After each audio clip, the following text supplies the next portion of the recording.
नमस्कार, आप देख रहे हैं खबर मीडिया। दोस्तों बता दें कि जहां अर्नब गोस्वामी जेल में थे अभी तक, तो दोस्तों अर्नब गोस्वामी बाहर आते ही एक बार फिर से उद्धव ठाकरे की सरकार को पूरी तरह से हिलाने पर अड़ गए हैं। जी हां, आपको बता दें कि अर्नब गोस्वामी ने एक बार फिर से सुशांत सिंह राजपूत को वापस न्याय दिलाने की मुहिम छेड़ चुके हैं और वो कह रहे हैं कि वो सुशांत सिंह राजपूत को न्याय दिला करके ही रहेंगे, फिर उन्हें चाहे अपने स्टूडियो में बैठ करके किसी का भी नाम लेना पड़े, कितना भी चिल्लाना पड़े। और साथ ही साथ उन्होंने उद्धव ठाकरे सरकार का नाम लेते हुए कहा है कि उद्धव, अब मैं न्याय दिलवा कर ही रहूंगा सुशांत सिंह राजपूत को। तो दोस्तों अर्नब गोस्वामी ने क्या क्या कहा है, इसके बारे में हम आपको पूरी तरह से बताएंगे और बताएंगे कि कैसे अर्नब गोस्वामी एक बार फिर से उद्धव ठाकरे की सरकार को हिलाना चाहते हैं और साथ ही साथ वो चाहते हैं कि सुशांत सिंह राजपूत को एक बार फिर से न्याय मिले। जी हां, आपको बता दें कि जहां सुशांत सिंह राजपूत केस में 5 महीने बीत चुके हैं, लेकिन अभी तक इस केस में न्याय नहीं मिला है। और बता दें कि अर्नब गोस्वामी, कंगना रनावत वो शख्स हैं जो कि दोस्तों लगातार सुशांत सिंह राजपूत को न्याय दिलाने की मुहिम छेड़े हुए हैं और ये कोशिश कर रहे हैं कि सुशांत सिंह राजपूत को न्याय मिले। जहां आपने देखा होगा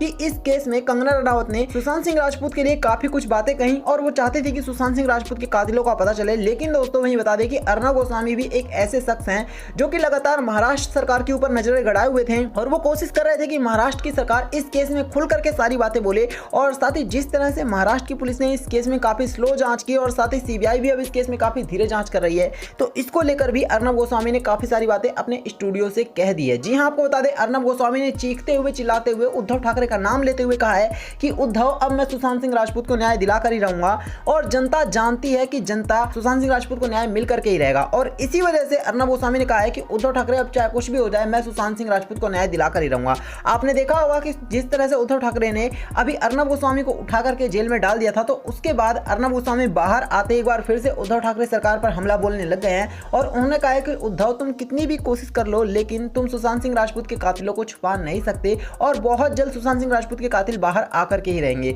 इतना ही नहीं दोस्तों, बता दें कि कंगना रनावत ने भी अभी हाल ही में एक वीडियो पोस्ट की थी और उन्होंने भी दोस्तों उस वीडियो के माध्यम से कहा था कि तुमने अर्नब गोस्वामी को तो जेल में डाल दिया था, लेकिन तुम कितने लोगों का मुंह बंद कराओगे, ये जनता सब कुछ जानती है। और एक के बाद एक आप सभी लोगों के सामने लोग आते ही जाएंगे और देखते हैं कि तुम कितने लोगों का मुंह बंद कराते हो। तुम सभी लोगों को सच्चाई बतानी होगी कि आखिर सुशांत सिंह राजपूत के साथ क्या हुआ और उसके कातिल कौन है। दोस्तों बता दें कि अर्नब गोस्वामी जिस तरह से मुहिम छेड़ रखे हैं, इससे तो अब साफ साफ जाहिर होता है कि अर्नब गोस्वामी सुशांत सिंह राजपूत के कातिलों को सामने ला करके ही रहेंगे और इसी वजह से उद्धव ठाकरे सरकार लगातार डरी हुई थी। बता दें कि नीतीश राणे जो है दोस्तों, बीजेपी के जो नेता हैं, उन्होंने तो दोस्तों उद्धव ठाकरे सरकार के कुछ नेताओं का नाम लिया था और उन्होंने कहा था कि कांग्रेस की पार्टी के नेता सुशांत सिंह राजपूत के घर पर 13 जून की रात को उपस्थित थे और इसी वजह से सुशांत सिंह राजपूत के साथ इस बड़ी घटना को अंजाम दिया गया। इतना ही नहीं, उनका तो यह भी कहना था कि सुशांत सिंह राजपूत के साथ एक नेता की लड़ाई हो गई थी और वो नेता कांग्रेसी था और इसी वजह से सुशांत सिंह राजपूत शायद इस दुनिया में नहीं है। तो जिस तरह से दोस्तों एक के बाद एक गवाह सामने निकल करके आ रहे हैं और जिस तरह से अर्नब गोस्वामी लगातार मुहिम छेड़े हुए हैं, इससे साफ जाहिर होता है कि कहीं ना कहीं उद्धव ठाकरे सरकार जरूर इस केस में काफी सारी बड़ी बातें छुपा रही है। अब सीबीआई इस केस में नए एंगल से जांच करेगी और उसके बाद सीबीआई को जैसे ही कोई बड़ा सबूत मिलेगा तो पूरी तरह से उद्धव ठाकरे सरकार का चेहरा सबके सामने आ जाएगा और उसके बाद उद्धव ठाकरे सरकार को भी एक बार फिर से जेल में डाला जा सकता है, जिस तरह से अर्नब गोस्वामी को डाला गया था। जी हां, आपको बता दें कि अर्नब गोस्वामी को जब जेल में डाला गया था तो बहुत सारे लोग दोस्तों सामने आ गए थे और वो लोग मुहिम छेड़ रखे थे कि अर्नब गोस्वामी को जेल से बाहर निकाल कर ही रहेंगे और फाइनली वैसा ही हुआ और उन तमाम लोगों की जीत हुई जो कि अर्नब गोस्वामी को जेल से बाहर देखना चाहते थे। आप हमें कमेंट करके बताना कि अर्नब गोस्वामी जल्द से जल्द सुशांत सिंह राजपूत की फैमिली को न्याय दिलवा कर रहेंगे और साथ ही उद्धव ठाकरे सरकार से अपना जो बदला लेना है वो भी ले करके ही रहेंगे। साथ ही इस वीडियो को लाइक करना, इसे और लोगों के साथ शेयर करना और चैनल को सब्सक्राइब करना। धन्यवाद।